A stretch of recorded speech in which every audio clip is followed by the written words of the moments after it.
Those little hooks will find a home, and they don't feel the hook. Jeez, I can't even see that. You're right over there. So it's further left than the other further side. left. Okay, that's all right. Just let it ride. Go. Yeah, Oh, I yeah. see it Just now. bring it past him before we pick up and recast. Yeah, I see it. You're good now. So that was about our, I don't know, 10th fly change. We had one refusal, and we'll show you this one. They're beautiful cutthroat in here. Just gorgeous fish. Oh, wow. Beauty. That's a nice fish. Yeah. Look at that, eh? And what'd you put on? Like you changed again. I don't even remember. We've changed so many times. We went from the CDC. We had a tiny little CDC caddis, and I think you put something else on that was little CDC. CDC ant. That's what it is. Yeah. Oh, right on. I'll get that out of there. Tiny. Oh, look at that. Beautiful fish. Yeah, beautiful fish. Look how gorgeous the cutties are, eh? They're just such a pretty fish.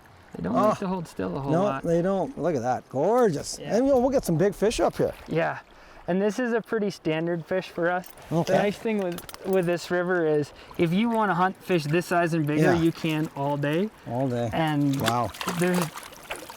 there's so many nutrients in this for a mountain stream. There he goes. And he'll just probably sit here for a while to recover.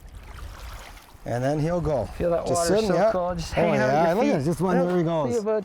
Right on. All right, my man. Nice. Good start. And we've got this whole beautiful pocket here.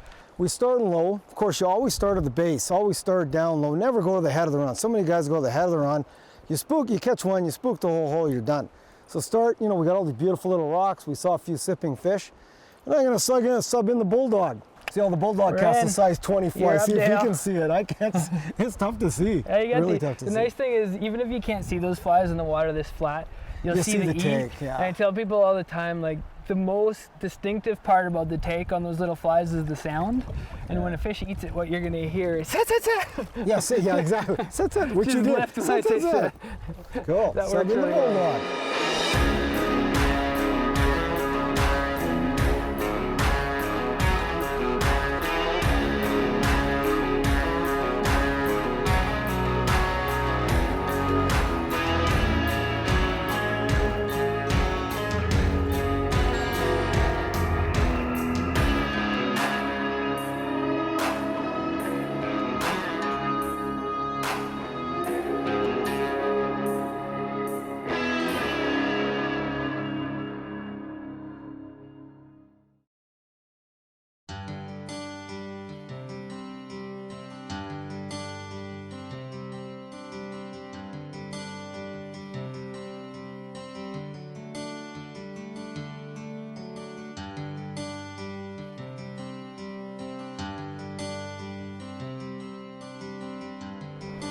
Oh no!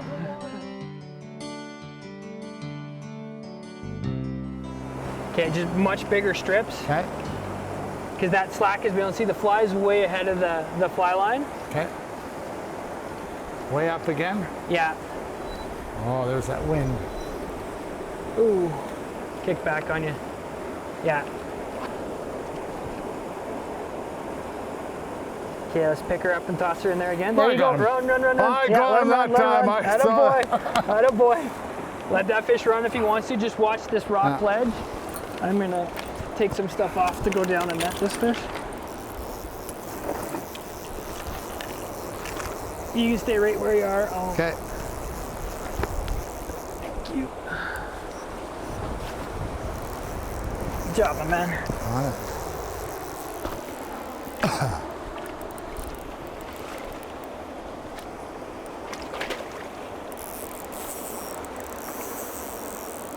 Okay, finally. If you can lead them that way out of the heavy water into the slower water, yeah, you'll have more control over them in there. Watch. Yeah, just keep them away from that ridge is all. Perfect, just like that. Good. Good, good. There you go. Yeah, and just keep turning them in that way.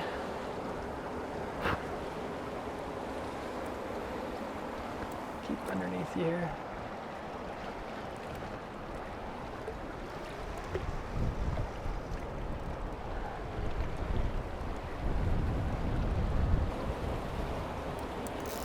Okay, here he might come.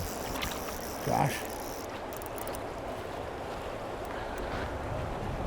Doesn't like you. No. Yeah, I take one step too far and I'm gone. Yeah, don't go any further. He'll come back. He's getting tired. Here he comes. Here he comes.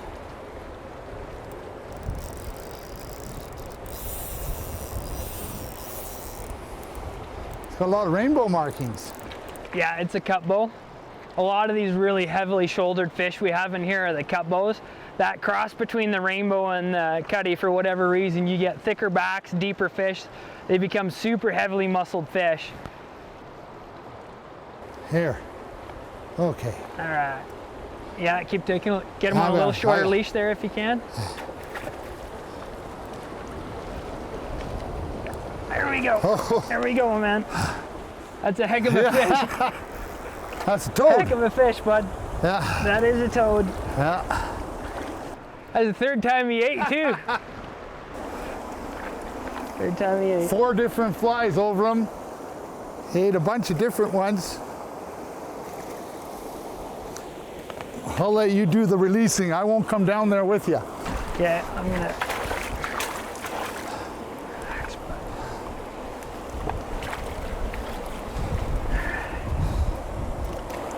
There we go. Oh. Not bad for a mountain cut bow, eh?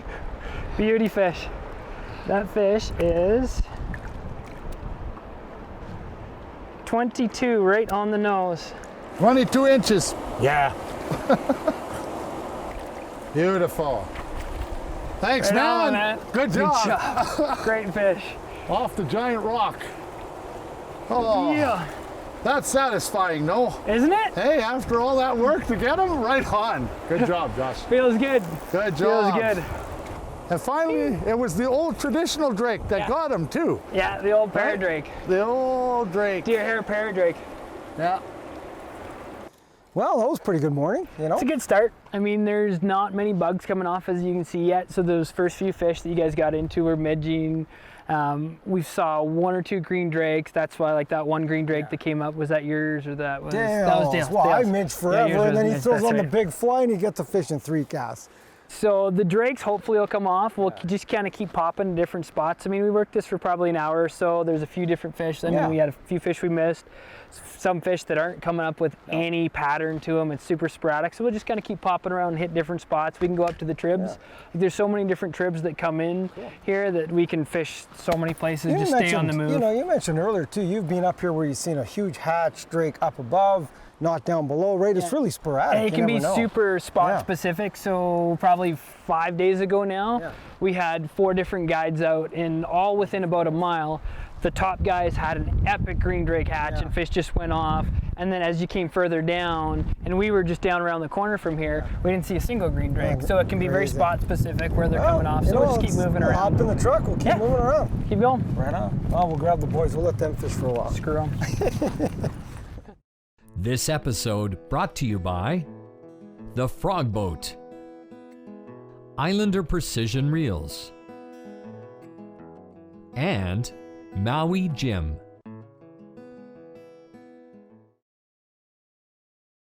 Today on the bench, I want to tie you up the western green drake. Obviously, this is a great pattern to use when you have green drakes coming off, so make sure you have these materials ready before you tie the fly. For the hook, we'll use a size 8 dry fly, some olive green 8/0 nano silk for the thread, some dark olive polar bear or moose for the tail, some natural short fine deer hair for the wings, some orange stretch floss for the rib, some dark olive dubbing for the body, and some olive grizzly for the hackle. So the first step in the fly is to get your thread onto the hook. Now I've taken about, probably 10 to 12 strands of my polar bear hair, and this works also good with moose, but I like the polar bear because it gives a little bit of shine. I'm going to measure it up almost the length of the hook, put it back, and then tie that in. And that's going to be our tail. And always remember, when you're tying in your tail, go behind your tail at least once, just like that, and it holds it up. And just split them out. Next step of the fly is take your thread and go up about 60% up the hook bend. I'm probably, 2/3 of the way up towards the eyelet. Leave your thread there, and then I've taken a good clump of deer hair. And this is yearling. I like the the thinner, finer deer hair. Especially when I'm tying this, I want a thinner, finer deer hair. I'm gonna put it in my hair stacker, of course, and give it a good stacking.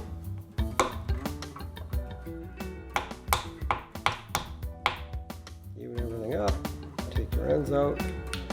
Get rid of all the fluff on the end. You'll find that you have a whole bunch of fluff on the end. And this is going to be tied in to create our wings. Now that we have everything prepared and the wings ready to go in, measure it up again about the length of the hook. And then I'm going to reverse it. I'm actually going to take it in my other hand, measure it up again, and then tie those in. And take 2 or 3 loose wraps to start, and then tighten up. And that way it'll keep it towards the top of the hook. Let's wrap that in. And cut off your excess.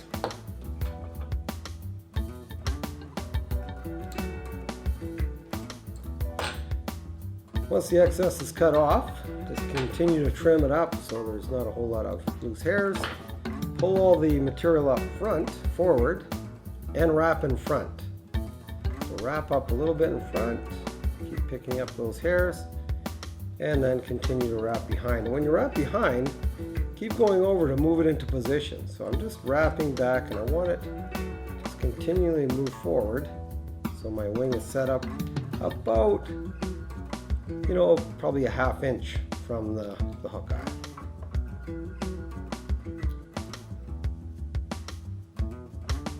Now that we have the deer hair tied in, we're going to separate them.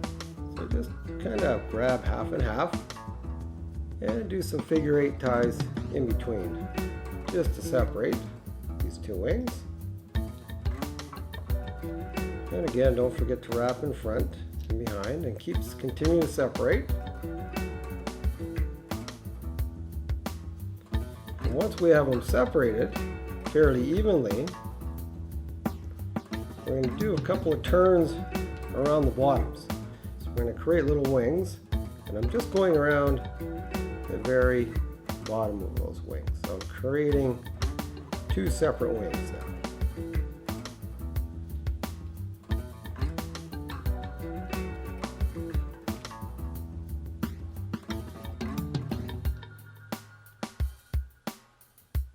Now that we have the wings tied in and separated, I'm going to move my thread back to the kind of midway. I'm going to take a piece of our stretch flex, and you can use different colors. You know, I prefer the orange. I like a little different color on the fly, just a color variation between the dark olive body and the rib. So we're going to tie this in. Some people use yellow. I prefer orange. And we're just going to tie it in.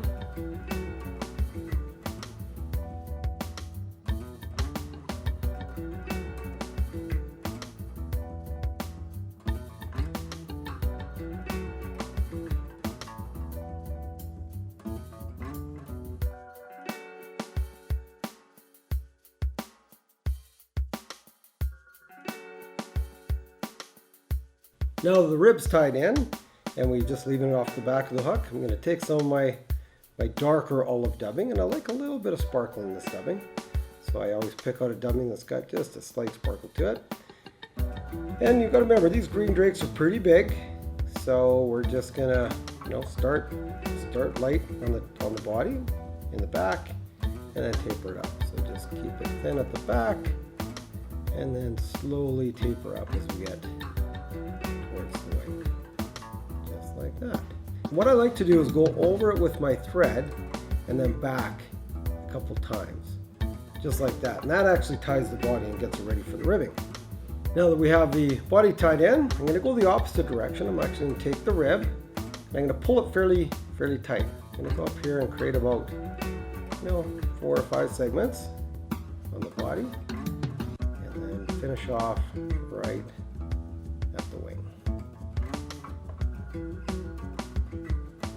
just cut off your excess.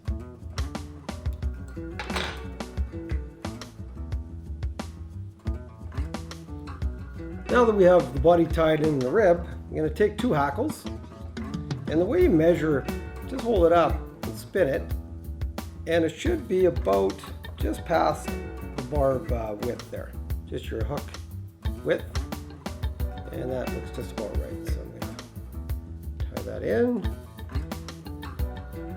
behind the wing. And the reason I use 2 is I want this quite bushy. I leave those a little longer, then I need to go in front and tie in front of my wing because I want to finish off right at the eyelet. Leave a bit of room and then start wrapping in and keep these hackles nice and full. So do at least, you know, one good one, 1 or 2 good ones behind. Pull your wing forward and do a couple wraps in front.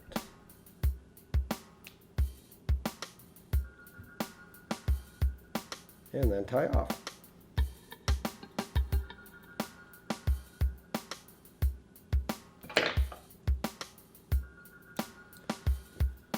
Now that we have the hackle tied in, and it's quite bushy, you can see the body's fairly thin, but it really gets thick towards the head, and that's what we want in a green drake. We're going to take our whip finisher and create a bit of a head. You want to take a few spins, and again, do another whip finish. And a lot of times I'll head cement, but in this case I won't have to. And there it is, cut off your thread, and you have the finished Western green drake. So there it is, my version of the Western green drake. You can tie it in different sizes. You want anywhere from a size 10 all the way up to a size 6. They are big flies, but this one here, I tied it in a size 8. I find it's a general size that I can use pretty well on all the streams that have green drake hatches. This episode brought to you by the Frog Boat, Islander Precision Reels, and Maui Jim.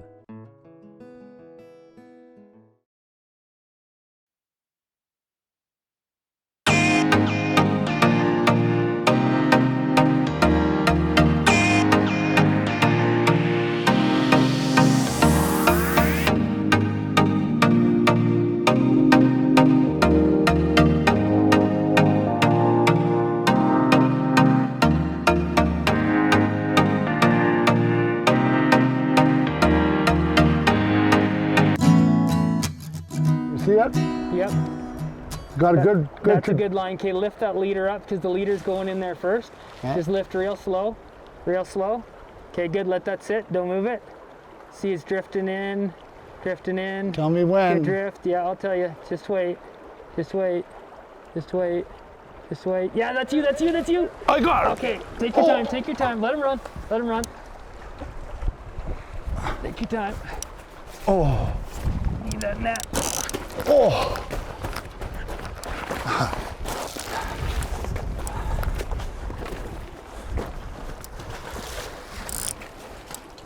That's a big son of a gun. Yeah, it is.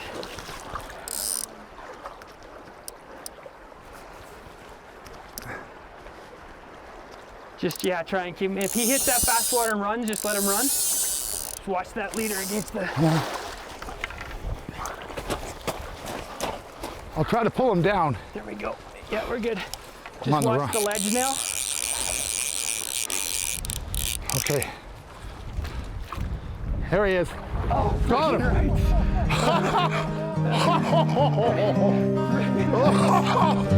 Oh.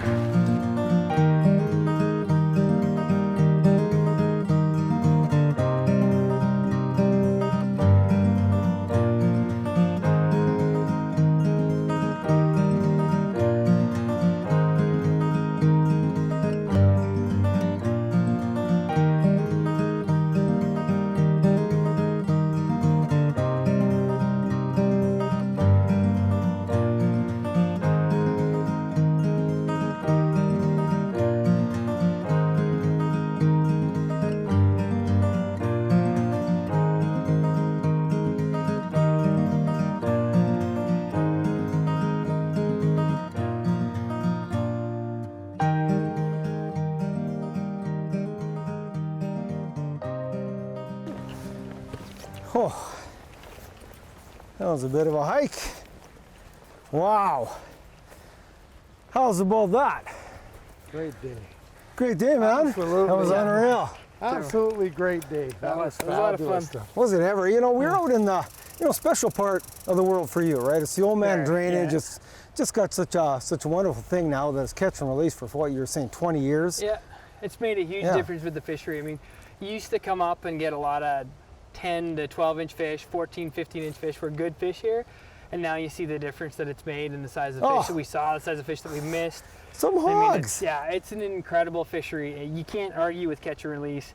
There's no question that it's going to make the fish more technical because they just get smarter, right? They live longer and they get much smarter. Size and they're more 25s, educated. that's great. But I mean, when you get a fish that size on a size 20, does it feel good, Dale? Extremely satisfactory. But you know, if you want that adventure, out fly fishing, right? Outfitters, Calgary. You guys are what location? Yeah, like what's the best right roads? On the corner of Southland and Fairmont Drive. It's been around forever. Yeah, so we're 5 blocks from the river basically, which is Beautiful. great. I mean, the closest boat launch to the shop is about 6-minute drive, Right on. which is pretty nice. So we're there. So it's pretty nice to have this as our backyard. Totally. This is my office. Well, no, the beauty is we're here for a week. We got this great adventure today. Yeah. We get to hit the bow. Yep, You know, one of our favorites for a couple of shoots. So, you know what? Thanks again for the great day, Josh. It was fantastic.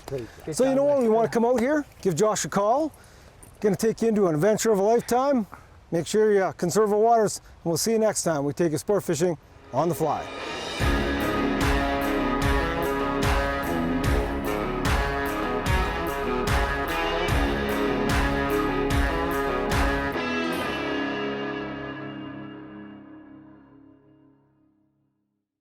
This episode brought to you by